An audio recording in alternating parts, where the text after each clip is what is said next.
तो हेलो यार, welcome back मेरे एक और यूट्यूब वीडियो पे।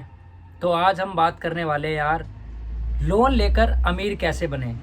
और यार ये अमीर लोगों का ना एक स्कैम मान लो, एक हैक मान लो कि बस वो अमीर और अमीर क्यों होते जा रहे हैं, उसका क्या तरीका है, क्या रीज़न है, क्यों इतनी तेज़ी से मतलब ग्रोथ इनकी हो जाती है।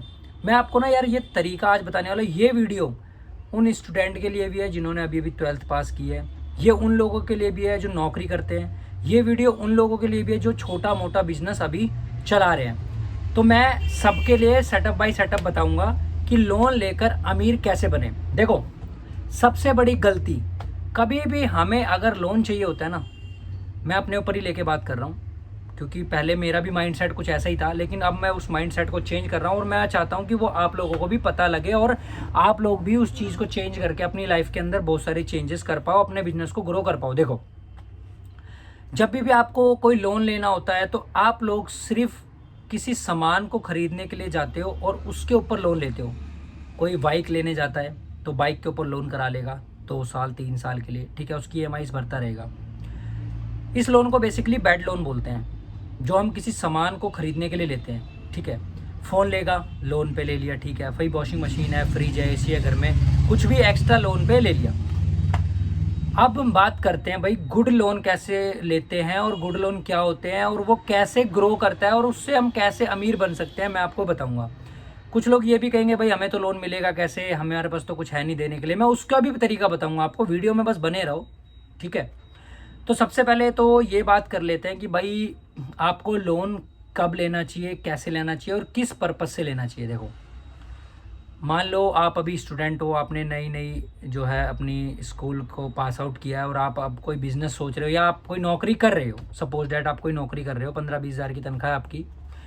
तो आपको सबसे पहले एक फ़ोन ईएमआई पे, जो भी आपका पसंदीदा फ़ोन हो, जो भी है, आपको पता है कि आप उसे कैश में भी खरीद सकते हो, आपके पास इतने पैसे हैं, लेकिन नहीं, आपको वो फ़ोन ईएमआई पे लेना है जिसकी 2 4 6 किस्तें जितनी भी हो, और उसको आपको उस किस्त को वैसे के वैसे पे कर देना है। ठीक है, जब आप उस लोन किसी भी, जैसे आपने मान लो एचडीबी फाइनेंस है, बजाज फाइनेंस है, मान लो आपका होम क्रेडिट है, और ऐसे बहुत सारे बैंक्स हैं जो लोन मतलब फ़ोनों के ऊपर ईजिली दे देते हैं, क्योंकि वो उनके पास एक सिक्योरिटी अमाउंट तरीके से, मान लो एक उनका सिक्योरिटी भी होता है फ़ोन का, भाई ठीक है फ़ोन लेगा तो ये बंदा जो है लोन भरेगा ही भरेगा।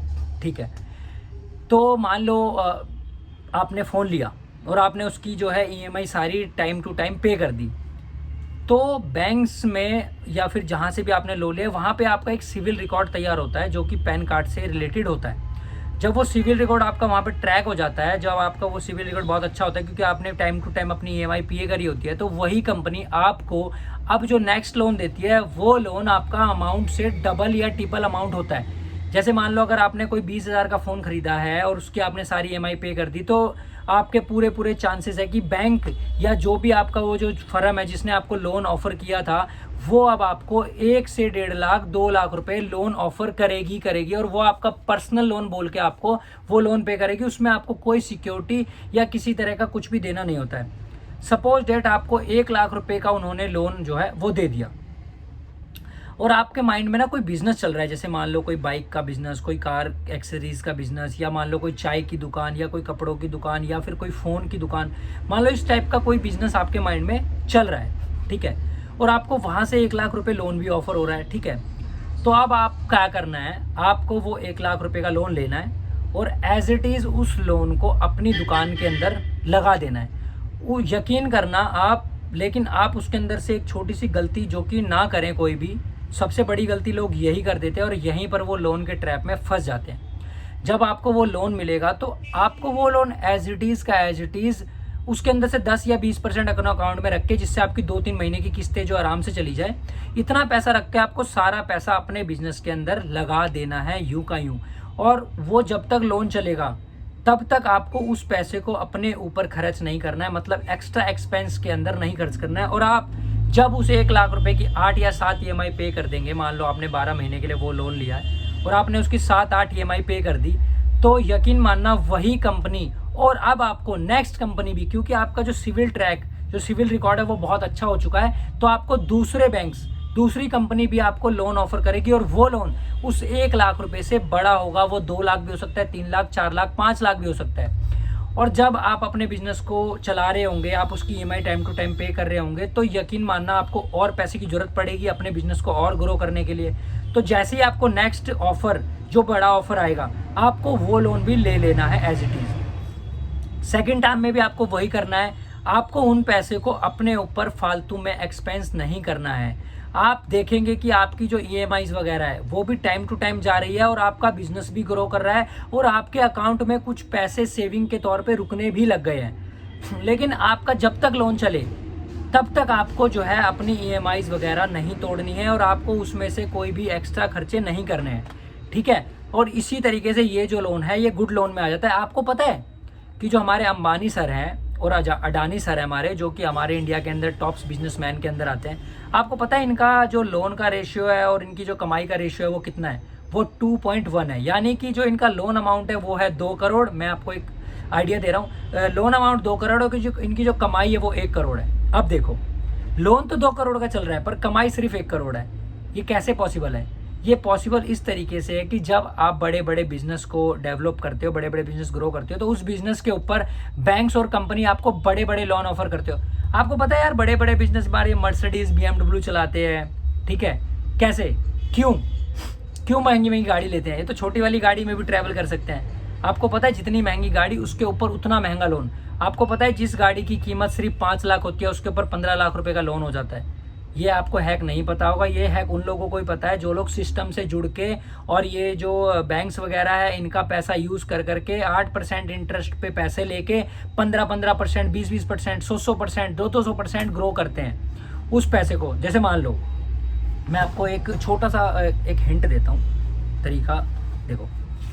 जैसे मान लो ये 1000 रुपये और अब आपको मैंने ये 1000 रुपये लोन के तरीके से आपको ये पैसे मैंने दिए। ये 1000 रुपये एक लड़का है, मैंने श्याम, ये है राम, ये पैसे दोनों ने एक 1000 रुपये लोन के तौर पे लिए, ठीक है भाई। एक लड़के ने ये 500 रुपये अपने लिए कुछ ऐसी जगह खर्च कर दिए जहाँ से उसको कुछ मिलने वाले नहीं है, ठीक है।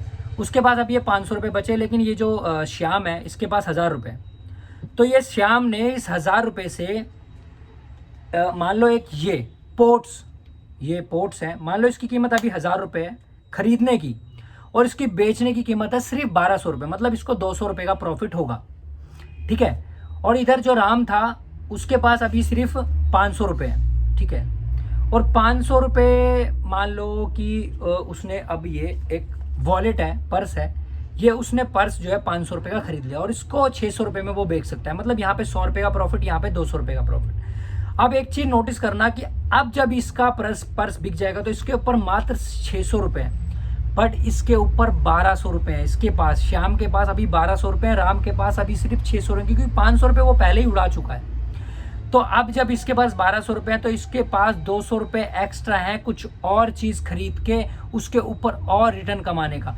इसने अपने पैसे पहले को, और यकीन मानना जब ये राम के पास वापस 600 रुपये आएंगे ना तो वो 100 रुपये ना और खर्च कर देगा और अब उसके पास वापस 500 रुपये ही बचे हैं। लेकिन ये जो श्याम है, मतलब एक अच्छा बिजनेसमैन है, ये इस 200 रुपये से एक ऐसी चीज़ लेके आएगा जिसको वो 300 या 250 रुपये में बेचेगा और इस पैसे को 1300-1400 रुपये कर लेगा, ठीक है। तो इस तरीके से ये